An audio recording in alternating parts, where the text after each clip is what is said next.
Our friends in Indonesia, I know you all are waiting for us to talk about this match. Guys, this is a hard one. This is very, very difficult. And I think it's important to look at this game and not look at the result. This Japanese team is far and away the best team in Asia, and they're in the conversation of one of the best teams in the world. They're pushing up against that top tier. This is an incredibly difficult game for Indonesia.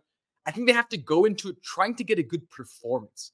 Because despite the results that they had in the last window, what was most disappointing was the performance against China. It wasn't good, right? So they need to perform. Even if they lose this game, which is the most likely outcome, I want to see some fight. I want to see a performance, Roy. I want to see a goal for Indonesia. Yeah. I want to see a goal. And I think I've talked a lot about my love for Japan, my love for the Japanese footballing organization and the way they've built their national team, the way they've built their league, the way they model their performance. It's an incredible institution. Every nation in the world should look at them, and I love them. But there's one team I love a little bit more than Japan. Can you guys guess what that team is? I don't know. What shirt are you wearing? What shirt are you wearing? Oh, what shirt? Oh, wow. I just wear this every day. It had nothing to do with the video. Here it is, boys. Here. Whoa. Oh, Roy. Roy's new team there. Look at that. Picked a big moment to put that on against. They're playing Japan, the big boys. They're gonna need all the fans they can get, Roy. Roy, so how does this get done? How do they get the job done? Maarten Paes in goal, obviously. The defenders are obviously your boy, both of your boys, Tom Hay there, the same guys. Like, how do they get this done? So the 12th man is number one. The 12th man is going to have a massive, massive impact on this game. They are going to be a huge difference maker. And hopefully the team, instead of feeling pressured by that support, they're going to feel motivated by the support. Because I feel in the past, these players aren't used to playing in front of these crowds. They're not used to this fervent support, this passion around the team, because they're all fairly new players to this national team. So I hope they use that to push them. And if they do, I don't know any team that could come into an environment like that and easily win a game. So I don't think it's going to be easy. Yeah.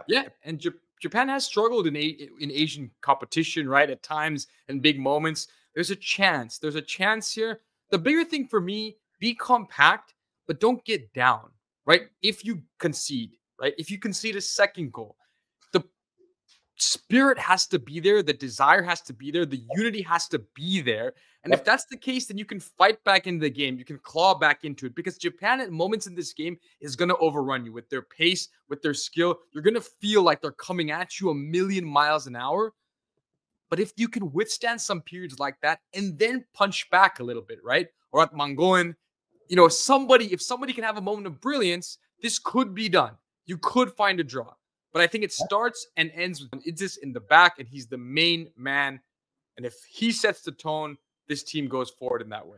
Yeah, Jades, this is huge. I think, interesting thing, Tae-yong, of course, is from Korea, and he actually has, I think, 1,500 tickets or something for Koreans in Indonesia to attend the match. Of course, Korea, no love lost between Koreans and Japanese, right? So just a little friendly rival going on there.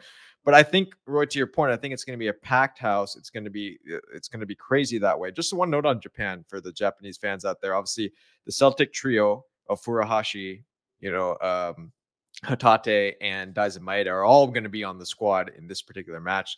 That just shows a lot for Furuhashi, like how well he's done. But I think, guys, like you said, no one is expecting Indonesia to get something from this. So now putting you guys both on the spot, are they getting anything from this match? Rahi. I would love for them to get something from this match. It would be incredible.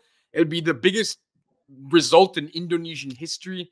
This is not the game, I think, for them to get a result. They need to look to the next game in this round. I think this one goes to Japan, and I think it's a 3-1 game.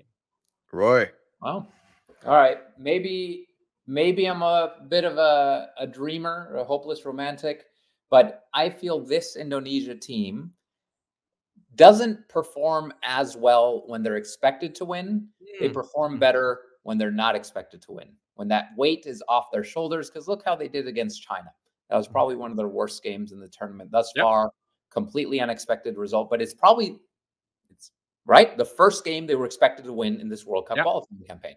And it's the only game that they didn't do well in. It's the only game they lost. So I think this is, if there's any game in this entire qualifying event, it's Japan. That's the game that nobody in the universe expects Indonesia to even get a tie.